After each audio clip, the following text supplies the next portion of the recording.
It is the first of those 5 days, and I just really wanted to just like not do too much work. I don't want to put too much effort into anything. I just want to chill after the Christmas season is now done. I just need these days to be relatively chill on the whole. So I have just showered. I did not blow dry my hair. It's in a bun. I did mild makeup because I knew when I edited this I would be kind of uncomfortable with the fact that I didn't do any makeup if I had done that. So mild makeup. I didn't set up my lighting. We're just doing this video this way because I wanted to make sure I got this done in time. I don't know if this is going to go up tomorrow or the next day or Tuesday. I'm still debating when I'm going to edit this. It may go up Saturday because, so today's Thursday, I should say it's Thursday the 29th? No, yes, it's the 29th because tomorrow's the 30th and then Saturday's New Year's Eve. So anyway, all that to say, I needed to get this video filmed today at least, and it is my, as you could tell from the description, probably in the title, my January TBR. Usually I would say pile of possibilities, but I did, if you didn't know, I did a tournament to figure out what first reads of the year, what my first reads of 2023 would be within my top 4 general groups of books that I read, and so I'm going to announce the winners here if you weren't able to see that. I haven't posted anything that specifically says what the winners were, but I will say most of the winners ended up being the ones that were winning on my polls on BookTube, as opposed to I also had polls on Instagram, and those ones, there were sometimes opposites that were winning, but just adding up the number of votes, it usually turned out that the YouTube winner was the overall winner. So anyway, all that to say, I'm announcing the winners today. I'm also going to rank what I read in December, although I haven't finished a couple of things, so I'll mention that as well. And then we'll get into the TBR. So, starting with ranking my December reads, I only have 3 that I'm going to rank, but there are at least 3 others that I want to finish by the end of the month, so I'll mention that and then rank them in next month's pile of possibilities. But starting from the bottom, I have The Legend of the Dream Giants by Dustin Hansen. This is one that I discussed in a recent reads video. I will try to remember to link it down below. And spoiler alert, this will probably be on my worst books of the year. I really did not like it, unfortunately, for a lot of reasons. Mostly just I don't understand what the point of the book was. I didn't feel like it was very interesting. I didn't attach to any of the characters, and I don't even understand what age range this book is meant for. So go and watch that video if you want more in-depth thoughts, but I was really disappointed in this. It's a middle grade following this giant Berg who is very rejected by society, and he's basically just trying to find his place, and that's really all you need to know for a premise. It just was very disappointing. That's all I can say. Next up above that, and I will say this is one that I would argue is a lot higher than Legend of the Dream Giants, but I was still mildly disappointed, so it could end up in my most disappointing reads. But it was still a 4 stars on Goodreads. I would say I think I gave it like 3.5, 3.75 on Storygraph. If I didn't, I should adjust it to that because I think after a little bit of time, that's where I would land it. But that is controversial opinion, The 7 Husbands of Evelyn Hugo by Taylor Jenkins Reid. I am filming a vlog involving this book right now, and that will probably come out after this video. So I'm not going to go into depth on my thoughts because you'll be able to see it there. But suffice it to say that I did really like this. Taylor Jenkins Reid is a great writer, and I think Evelyn Hugo is a very fascinating character. But I just felt like the plot and focus of the story was not quite where I wanted it to be, and it just wasn't overly engaging to me. Like, I just didn't really care as much as I felt like I was supposed to. And so, yeah, it was just a little disappointing to me. But like I said, I gave it about 4 star, close to a 4 star, maybe low 4 star. But it was still entertaining. I still do want to try Daisy Jones and the Six. But yeah, this was a little bit on the disappointing side for me. Then I have just above that, The Vanishing Act of Esme Lennox by Maggie O'Farrell. I did put this in the same recent reads as Legend of the Dream Giants. I put this above 7 Husbands of Evelyn Hugo just because I felt like I was a little more engaged with the characters in this, and I felt like the writing actually engaged me a little bit more in this as well. So I just felt like everything, I had similar feelings as far as I wasn't as engaged in some of the characters in this as I hoped to be, and I wasn't sure how I felt about the ending in this one. but I feel like the writing was a step above Seven Husbands for me. I felt like the character development was definitely a step above Seven Husbands for me. If you don't know, this book actually follows Esme Lennox, who is put into an asylum, I think in like the 30s or 40s, and she's left there for 60 years by her family. And eventually her great niece is actually contacted by the asylum, which is closing, to let her know what's going on and that Esme needs to be redirected somewhere else or taken in, and she's never even heard of this great aunt. So really interesting premise, and definitely a really sad situation that unfortunately many women faced in the past, and I did really enjoy it. I think I ended up giving it 4 stars as well, although I would say, like I mean, according to this ranking, it's a little bit higher than Seven Husbands of Evelyn Hugo, but still around the same rating. And the last one I'm going to mention, I actually do have 4. I almost forgot I did finish an audiobook that was also in that recent reads video, and that was The Body Keeps the Score by Bessel Vanderpook, I think is his name. Here is the cover, of course. I ended up giving this maybe just below a 5 stars. I think it was like a 4.5 for me. It's a nonfiction, and it is a great exploration of trauma and what it does to the body, to the mind, to just people in general, and some ways you can cope with that trauma. Some treatments he himself has studied within the field and learned about, and how he's seen it impact his actual patients. There's a lot of personal anecdotes, both about him and about his patients, and I just really found it very impressive. There was a little bit of an issue with very scholarly writing that I felt like didn't quite work with the commercialized style of this nonfiction book. It even mentions in the book that it's for not only practitioners, but also for patients and people who are struggling with different kinds of trauma or know someone who's struggling with it. And so if it's for basically everyone who has anything to do with trauma, it shouldn't lean quite so scholarly. And there are times where he's really good at explaining what he means by certain words and certain anatomical, neurological parts of the brain that he discusses to kind of explain what kind of issues, physical issues, are happening in the brain. But there were moments that I was like, I understood because I have a bachelor's degree in psychology, and so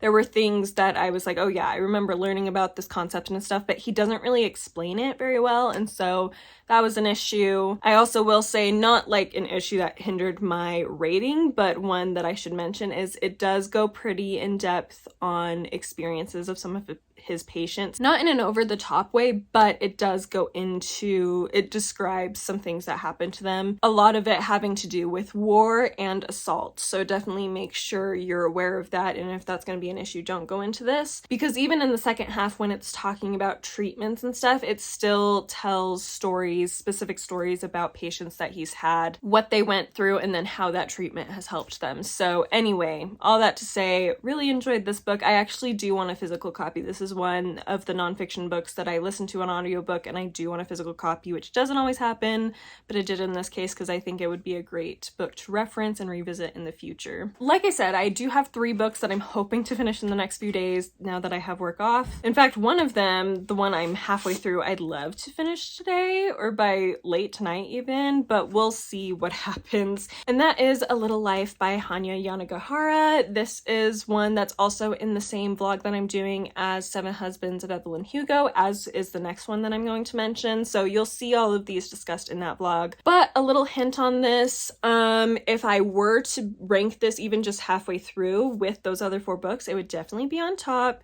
And it very well might be in my favorite books of the year, but obviously I still have a whole half, 400 pages still to read. So we'll have to see how the rest of it goes. But I will just say I am surprisingly really liking this. I did not expect this one of the 3 books in this vlog to be on top, but so far it is. The other book I'm hoping to finish before the end of the month for that vlog is The Song of Achilles by Madeline Miller. Can you guess what the theme of the vlog is? Probably not, because it's a very personal to me theme, but you may be able to guess kind of generally what direction it might be going in. But anyway, I have read the first 20 pages of this because I decided sometimes A Little Life was getting a little slow for me, and so I needed to be able to read something else in between, but then actually a little life after I started this got a lot more exciting. So I haven't really read that much of this, but I am enjoying it so far. I really like Madeline Miller's writing and approach to the ancient Greek world in her mythology retellings. So we'll see how I end up feeling about this, especially in comparison to Circe, as Circe is one of my favorite books of all time. So I'm very curious to see how I feel about this in relation to that. The last book that I'm hoping to read is a play by Shakespeare. I still don't know which one, but I'm going to try to spend one of these next couple of days, spend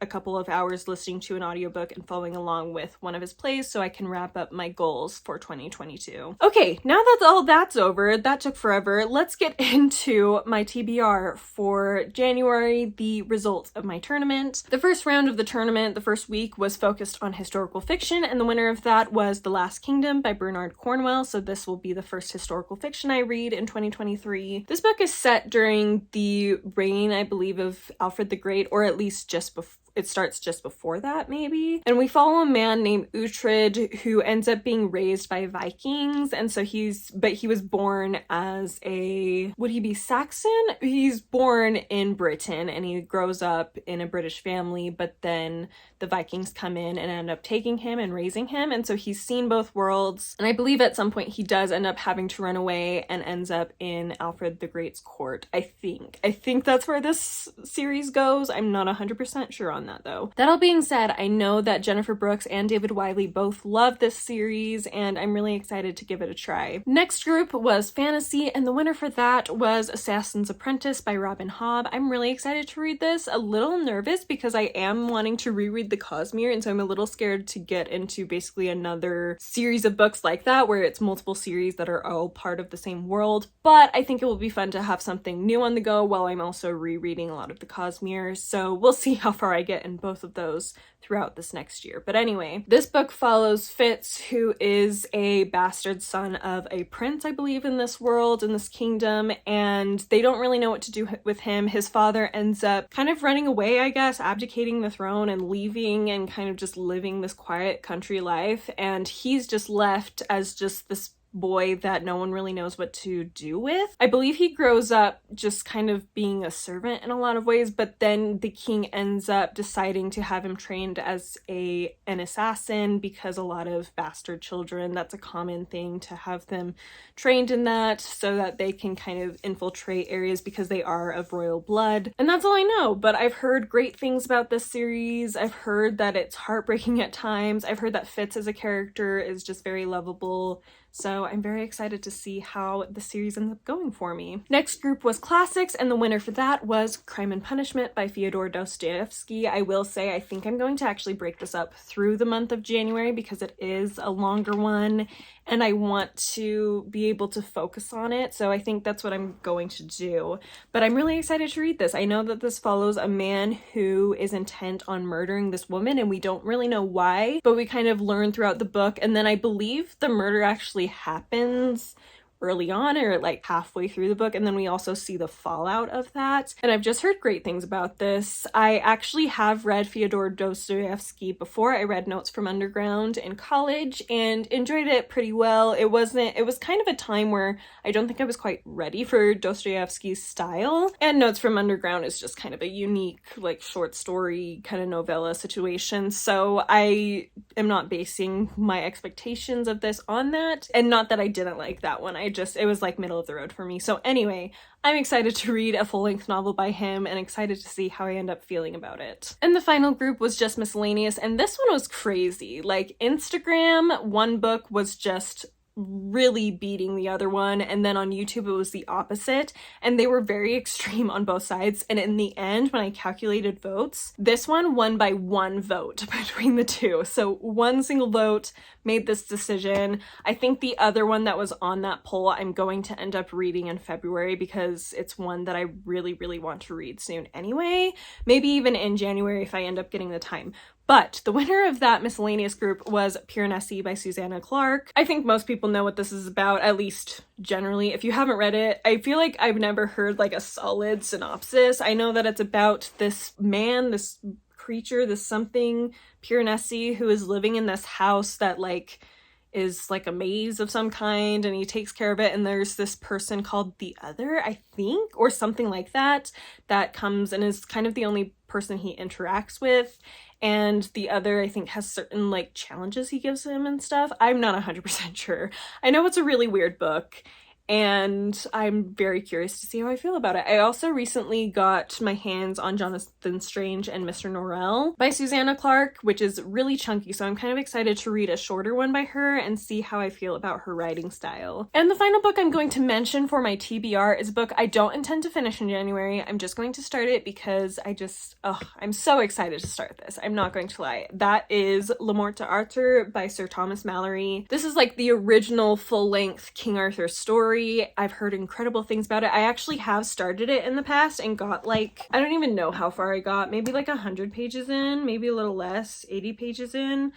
And then I just ended up not continuing just because of the timing of me reading it. Maybe it was only like 50 pages in. Anyway, either way, I've read a chunk of it, a chunk of the beginning, but I didn't get very far. So now I'm going to read it. I'm planning on only reading about 10 pages a day until I finish it. There may be some days I end up having to miss, and that's okay. There may be some days that I feel inspired to read more than 10 pages. So that's going to happen. Oh, another book I should mention that I would love to finish in January, but I don't know what's going to happen with this book at this point.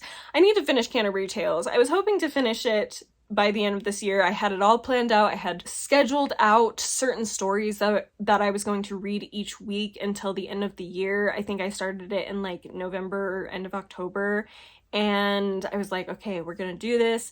And then there came a week where I just didn't end up getting to it because I was sick, and then I haven't read anything since then. So I'm not gonna finish it by the end of 2022, which is kind of sad, but it's also the kind of book that I feel like it's okay to take a year to read. I started it at the end of June of Ancients-a-thon this past year. I'm still working on it, but I don't have that many stories left, so I think I'll be able to finish it. If not in January, then February for sure.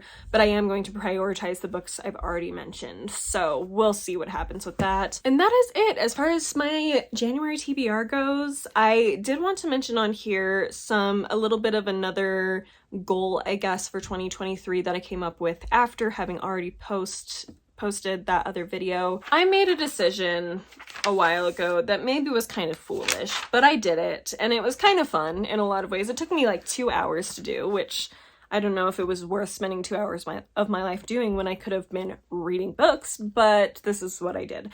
So I ended up deciding I wanted to calculate how many books I have on my physical TBR that I have not read yet, and then also add up all the pages and see how many pages there were, and then calculate about how long it would take me based on previous year's reading to get through all of that. And, well, to sum up, it would take me about 3 to 4 years to finish what I have currently on my TBR, which I thought it was going to be worse, so that's actually not too bad. And I also have been reading more and more recently, so I feel like it could be shorter depending on things, just how my life goes in general. But all that being said, I decided I just need to stop buying books.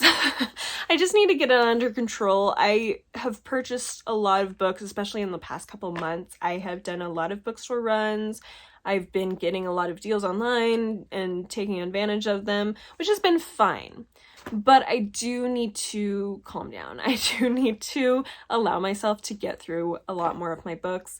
This is not like a year-long ban on book purchasing. I will say I've already pre-ordered several books for the first half of the year that I'm really excited about, so I will be adding those. I got a Barnes & Noble gift card, so I did just purchase another book that will be coming in actually tomorrow. But for the next 4 months, I will not be buying any more books besides the ones that have already been pre-ordered, and that is because I just need to do that. I have chosen 4 months because at the end of April / beginning of May, I have a trip to Boston planned. I am very, very excited, and I know I'm going to want to buy books. I want to go to the Brattle Bookshop because I've heard great things about that, and last time I went to Boston, I didn't know it existed, so I'm excited to go there.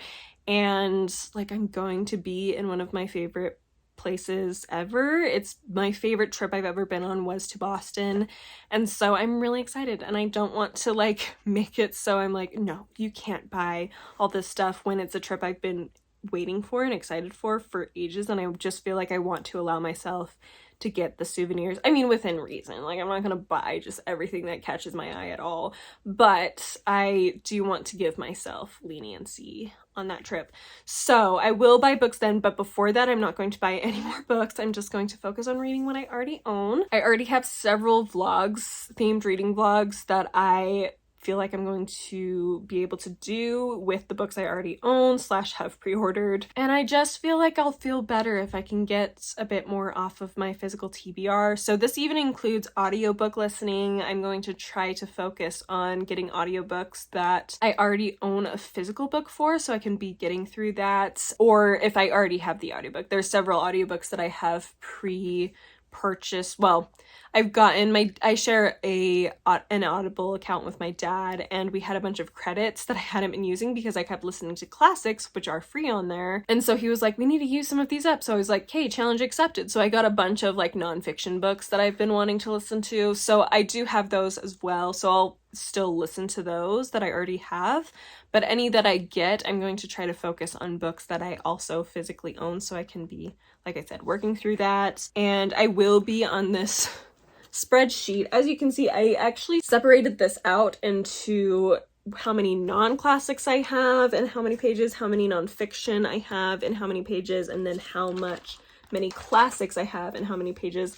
And I think I need to do a fun thing with my classics because so I have 198 as of right now, 199 with the book that's coming, books that I need to read, and that's not including these two that I told you about or any of the Shakespeare plays, because I just did not want to calculate that part out. So not including those, not including basically anything that I'm reading the rest of this year, I have 199 books, and that added up, the 198 books added up to 92,466 pages. My classics part of that is I have about 121 classics. So out of 198 books that I have not read yet, 121 of them are classics. And of that 92,466 pages, 43,377 of those are from my classic books. So interestingly enough, actually looking at that, it seems that even though the vast majority of my books are classics, page-wise, it's only about half, a little less than half actually, of the amount of pages are classics, because I think a lot of my non-classics in particular are pretty chunky. In fact, you can see, like, I have Rhythm of War that I need to read. You can see Pillars of the Earth, Mary Queen of Scots. Yeah, just a lot of these are really chunky books. That's probably why I haven't read them, because I feel like when I read chunky books, I tend to end up leaning more towards classics, just because I don't really know why. I feel like non-classics, I feel more inclined to not like break them up throughout the month. I feel like classics and nonfiction are what I break up throughout the month or listen to on audiobook. And so non-classics I end up just kind of reading straight through as I desire to read, basically, which means that I'm a little less inclined to pick up the long ones because it feels more intimidating, whereas when I break it up or listen to it on audiobook, large books feel less intimidating. So maybe I just need to prioritize that kind of thing a little bit. But anyway, this video is already super long, so just know I am going on a book buying ban, minus obviously my pre-orders, and we'll just see how this goes. I'm actually really excited to see how much I'm able to get read this year from my physical TBR, because I think it could be quite a bit, and I could look at my shelves and be like, wow, I've actually read. I mean, I already have read the vast majority of what I own, but I feel like, especially looking at classics, I'll be like, yeah, I've really read the vast majority of these. This bottom half of my shelf for my non-classics will be full of books I actually have read. So anyway, I'm ending this video here because it's stupid long already. So thank you so much for watching. Let me know down below if you've read any of the books I've mentioned, your thoughts on them. I hope you are having a wonderful start to your reading year, and I will see you next time. Bye!